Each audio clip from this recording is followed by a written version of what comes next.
21장 1절에서 14절까지 이순임 집사님과 함께 교독하겠습니다. 왕의 마음이 여호와의 손에 있음이 마치 분물과 같아서 그가 임으로 인도하시느니라. 사람의 행위가 자기 보기에는 모두 정직하여도 여호와는 마음을 감찰하시느니라. 공의와 정의를 행하는 것은 제사 드리는 것보다 여호와께서 기쁘게 여기시느니라. 눈이 높은 것과 마음이 교만한 것과 악인이 형통한 것은 다 죄니라. 부지런한 자의 경영은 풍부함에 이를 것이나 조급한 자의 궁핍함에 이를 따름이니라. 속이는 말로 재물을 모으는 것은 죽음을 구하는 것이라. 곧 불려다니는 안개니라. 악인의 강포는 자기를 소멸하나니 이는 정의를 행하기 싫어함이니라. 죄를 크게 범한 자의 길은 심히 구부러지고 깨끗한 자의 길은 고두니라. 다투는 여인과 함께 큰 집에서 사는 것보다 움막에서 사는 것이 나으니라.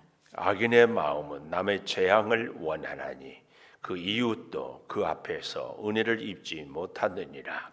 거만한 자가 벌을 받으면 어리석은 자도 지혜를 얻겠고 지혜로운 자가 교훈을 받으면 지식이 더하리라. 의로우신 자는 악인의 집을 감찰하시고 악인을 환난에 던지시느니라. 길을 막고 가난한 자가 부르짖는 소리를 듣지 아니하면 자기가 부르짖을 때에도 들을 자가 없으리라. 은밀한 선물은 노를 쉬게 하고 품 안의 뇌물은 맹렬한 분을 그치게 하느니라. 아멘. 오늘 또 새벽을 깨우는 은송아, 너는 하나님의 보석이다. 보석이다. 변함없이 새벽 제단을 지키는 원사님, 하나님의 보석입니다. 보석. 이 모든 것이 주님의 은혜입니다. 아멘. 아멘. 여호와를 기쁘게 3절에 보십시오. 공의와 정의를 행하는 것은 제사를 드리는 것보다 여호와께서 기쁘게 여기시느니라. 여호와를 기쁘게. 우리 신앙생활에 대원칙이 있는데 대강령이라고 그러죠. 하나님 사랑, 이웃 사랑입니다. 여호와를 기쁘게 한다, 이 말은 바로 하나님 사랑, 이웃 사랑을 또 다른 말로 표현을 할 수 있습니다.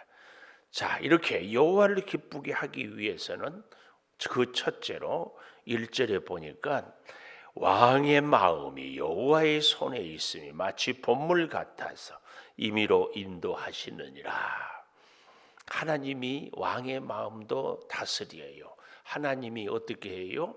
결국은 모든 것을 통치하시기 때문에 첫째로 하나님을 기쁘게 하는 그 첫째는 하나님을 인정하라. 첫째, 하나님을 인정하라. 우리 교회 성도들이 수백 명 되지만 한 분 한 분이 하나님의 교회에 와서 하나님께 인정을 받고 성도 여러분에게 인정을 받을 때 이 교회에서 신앙생활을 잘 할 수 있습니다.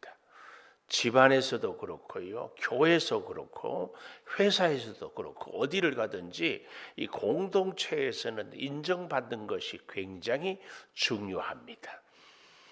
하물며 우리가 하나님을 인정하고 안 하고에 따라서 하나님이 달라지고 하나님의 능력이 변화되고 이러지는 않겠지만, 그래도 여러분, 우리가 하나님의 은혜를 입고 살기 위해서는 하나님을 기쁘게 해야 되고 하나님을 인정하는 것이 그렇게 중요하다, 그 말씀입니다. 그 말씀. 그런데요, 여기 왕의 마음이 여호와의 손에 있음이, 이 말은 온 세상에서 가장 권세 있는 자, 무엇이든지 마음대로 할 수 있는 사람이 왕이잖아요. 그런데 그 왕의 마음이 어디에 있다고요? 여호와의 손에 있다. 여호와의 손에.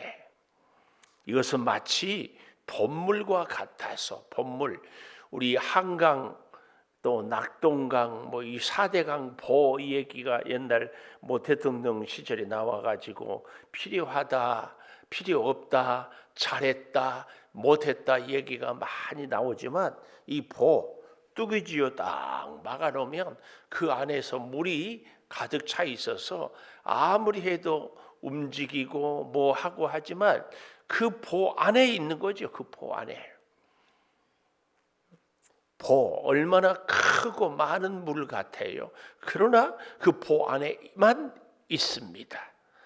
마찬가지로 왕이 이 나라를 세상을 통치하는 것 같지만 하나님이 그 왕을 다스린다. 그 말씀입니다. 그가 임의로 인도하시느니라. 1절 하반절에 이 말은 하나님께서 하나님의 뜻대로 다스리신다. 여기 특별히 이 본물, 그냥 우리로 말하면 이 종지기, 바가지, 작은 흐르는 시냇물, 뭐 이런 물이 아니라 큰 본물, 우리 온 세상을 다스리는 하나님의 손에 있음을 이야기하고 있습니다. 그래서요, 하나님을 인정하는 사람은 여기 2절에 보니까 자기 보기에는 모두 정직하여도 여호와는 마음을 감찰하시느니라. 가끔 여러분 우리의 신앙생활에서 참 조심해야 될 것이 여기 2절에 나와 있어요. 사람의 행위가 자기 보기에는 모두 정직해. 자기 보기에는 모두 정직해. 어제 어떤 목사님을 만났는데 우리 교회를 나오다가 안 나온 부를 얘기하는데 그랬대요. 물론 저도 듣는 얘기지만 열심히 신앙생활해도 권사도 안 시켜주고 남편은 자기보다 더 믿음이 좋은데 뭐가 부족해서 장로도 안 시켜준가. 이제 그런 얘기를 이렇게 건너서 들어서 그러고 본문을 준비하는데 이 2절이 딱 맞아요. 여기 보십시오. 자기 보기에는 모두 정직하였다. 사랑하는 여러분, 우리가 우리의 믿음을 볼 때에 꼭 원칙이 있어야 돼. 내가 보기에는 내가 잘한 것 같지만 잘 못할 수 있거든요. 내가 보기에는 내가 옳은 것 같지만 그렇지 않을 수 있어요. 이걸 꼭 기억해. 그 원칙이 뭐냐? 하나님을 기쁘게 해. 이걸 내가 하면은 하나님이 기뻐할까? 내 기쁨이 아니라 하나님을 기쁘게 해. 이 원칙을 갖고 하는 것이 중요해요. 그래서 여기 3절에 공의와 정의를 행하는 것은 그랬습니다. 이 공의라 이 말은 공정한 판결, 재판장이 공평하게 판결을 내리는 것을 공의. 정의는 뭐예요? 체다카라는 히브리어 말로 하나님께서 다 정하는, 하나님이 옳다, 저스티스, 하나님의 의, 이겁니다. 오늘 우리는요, 내가 옳다는 얘기가 아니라 하나님이 옳다, 그럴 수 있어야 됩니다. 이걸 꼭 드려야 돼요. 그래서 이것이 3절 잘 보십시오. 하나님이 보기에 정의롭고 하나님이 정의롭게 판결, 재판장에서 하는 것은 제사 드리는 것보다 여호와께서 기쁘게 여기시느니라. 제사, 예배는요, 아브라함도 그렇고 이삭도 그렇고 야곱도 그렇고 하나님의 사람들이 어디를 가든지 무슨 일을 하든지 가장 먼저 하는 것이 뭐예요? 하나님께 예배, 제사하는 거예요. 하나님이 가장 기뻐하는 것이 예배입니다. 우리도 하나님과의 좋은 관계를 맺을 수 있는 길이 예배입니다. 그래서요, 예배를 통하여서 하나님과 좋은 관계를 맺어요. 그런데 오늘 3절에 보니까 그렇게 예배를 하는 것보다 뭐가 더 중요하다고요? 정의와 공의를 행하는 것. 이 대표적인 게 뭐라고요? 하나님 보시기에 하나님이 판단할 때 옳다, 이것이 공의고 정의다, 그 말이에요. 이게 굉장히 중요한 것이요.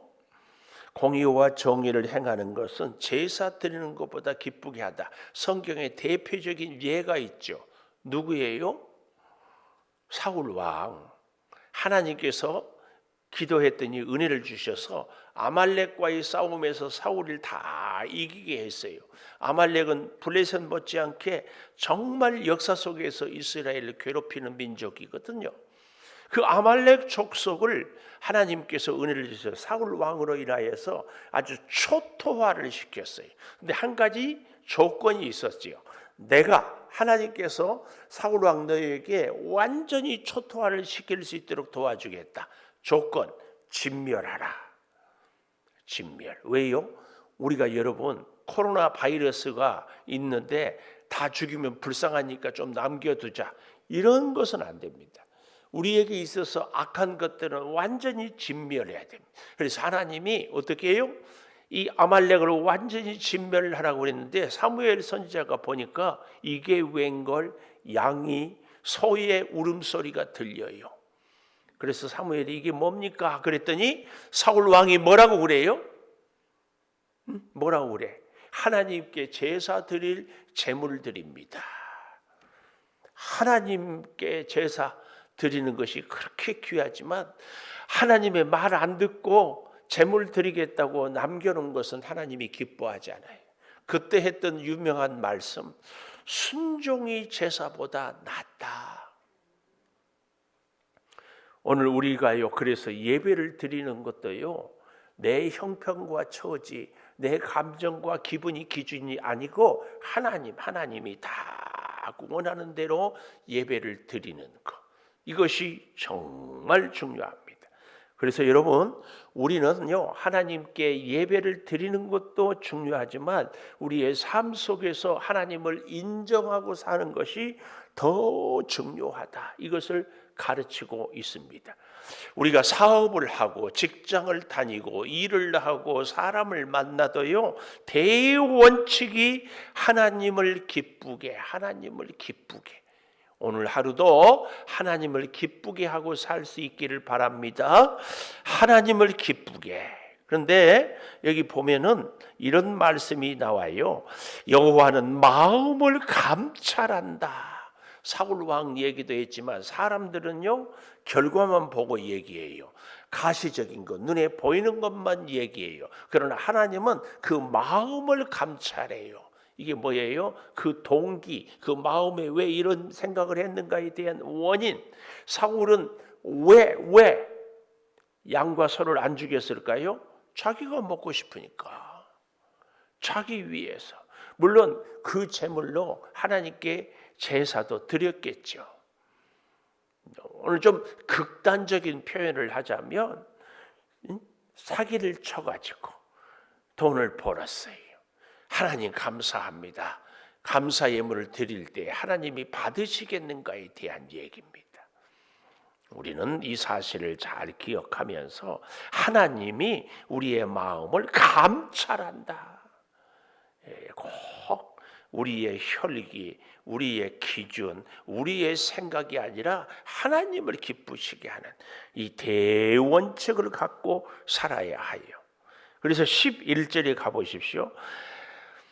거만한 자가 벌을 받으면 어리석은 자도 지혜를 얻고 지혜로운 자가 교훈을 받으면 지식이 더하리라. 이게 뭐예요? 일벌 100개.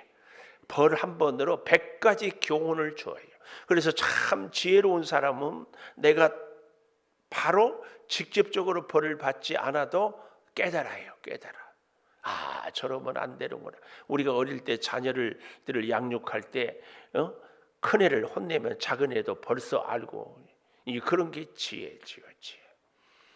두 번째, 우리가 하나님을 기쁘게 하는 것은 첫째 뭐라고요? 하나님을 인정해라.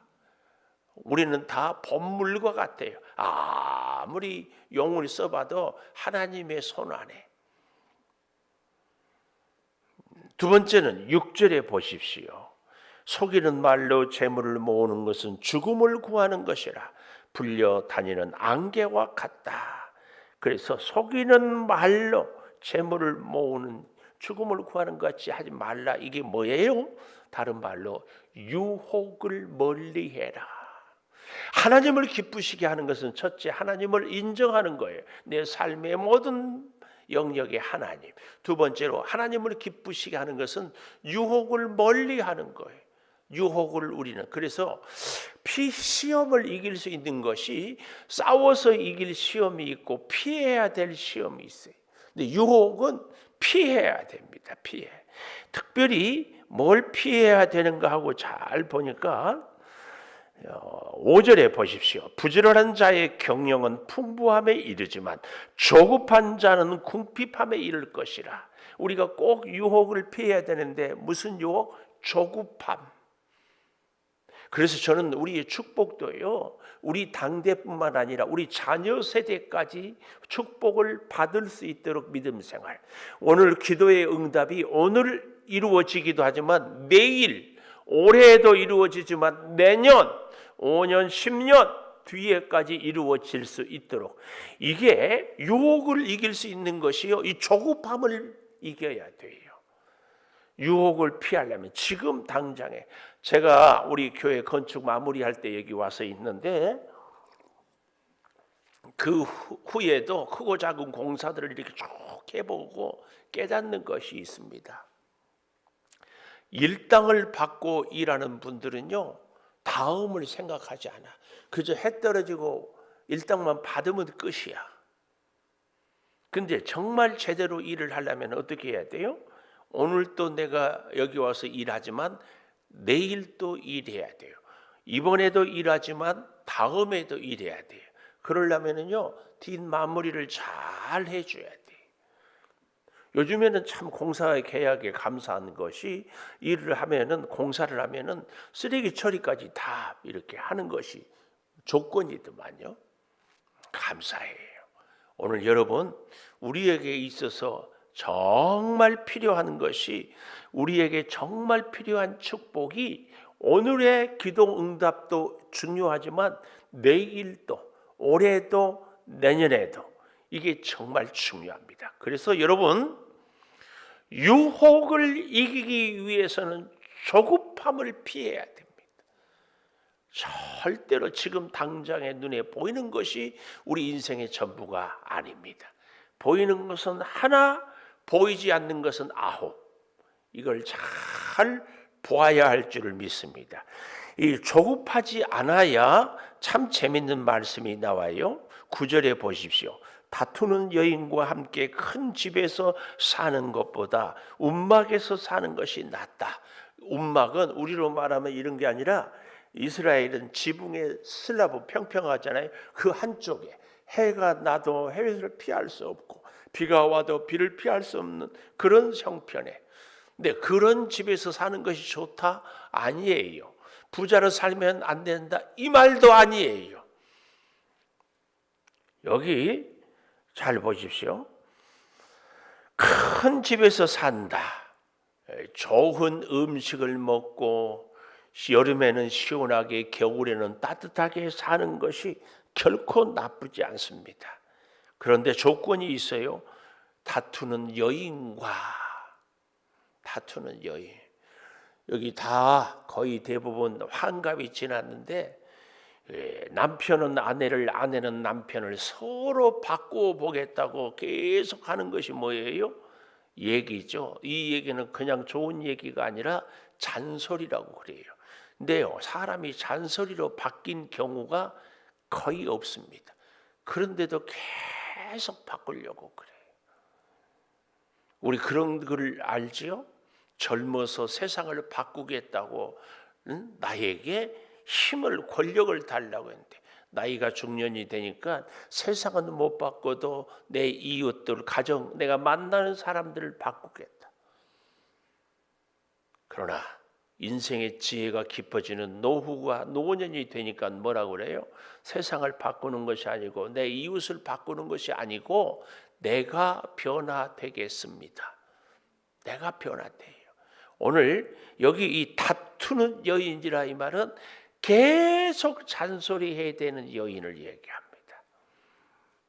오늘 이 말씀을 통해서 들으면서 이 말씀을 통해서 여기 있는 분들은 딱 다짐을 했으면 좋겠어요.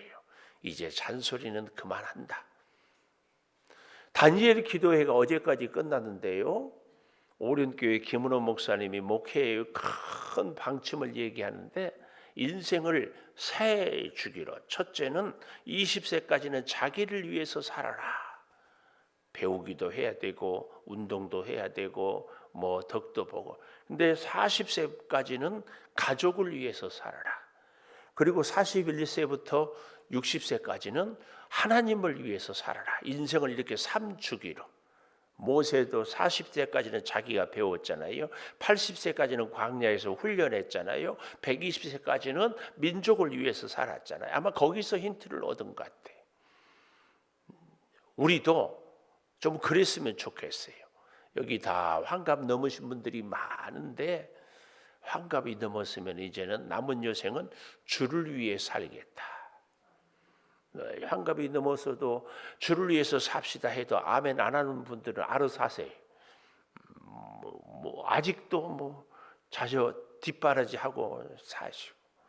근데 하여튼 여기 다투는 여인, 우리는 이 의미를 잘 생각하면서 10절에 보면 유혹을 멀리하기 위해서는 악인은 남의 재앙을 원하지만 이웃도 그 앞에서 은혜를 입지 못한다. 이웃에게 은혜를 베풀어야 돼요.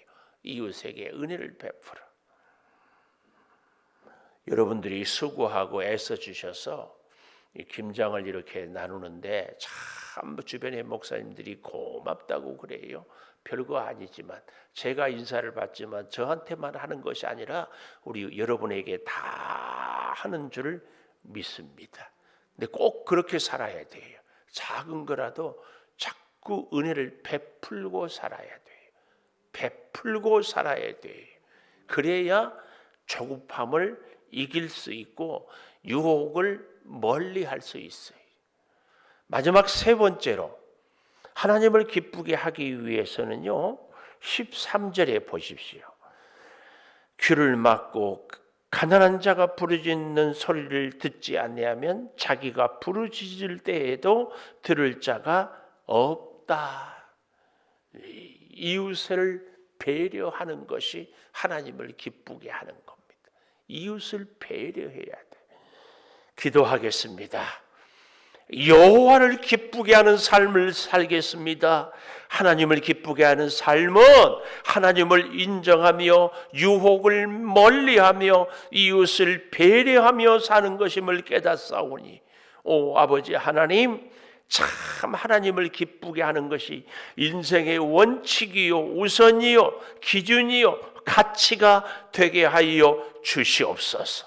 아버지, 언제든지 하나님이 내 마음을, 내 인생을, 내 하는 모든 일을 다스리고 주관함을 고백하오니 주의 뜻에 합당하게 살게 도와주시고 주여 조급하여서 유혹에 넘어지지 않도록 주님 우리를 돌보시며 언제든지 이웃을 배려하며 살게 하여 주시옵소서. 아버지, 뜻하지 않게 몸이 다쳐서 이제 치료 중에 있는 우리 성도들을 기억하여 주시고 암세포와 싸우는 우리 성도들에게 성령의 뜨거운 불로 역사하여 주셔서 모든 암세포를 다 태우고 녹여 주시옵소서. 코로나 바이러스에 고통받고 있습니다. 오 주여 속히 이기게 하여 주시옵소서. 날씨가 점점 차가워지지만 우리의 건강을 지켜주시고 우리의 가정을 평안하게 하여 주시고 믿음으로 늘 세워 주시옵소서. 지금은 우리 주 예수 그리스도의 은혜와 아버지 하나님의 무한하신 사랑과 성령의 감화 감동하심이 영원토록 함께 하시옵기를 간절히 축원하옵나이다. 아멘. 기도하십시오.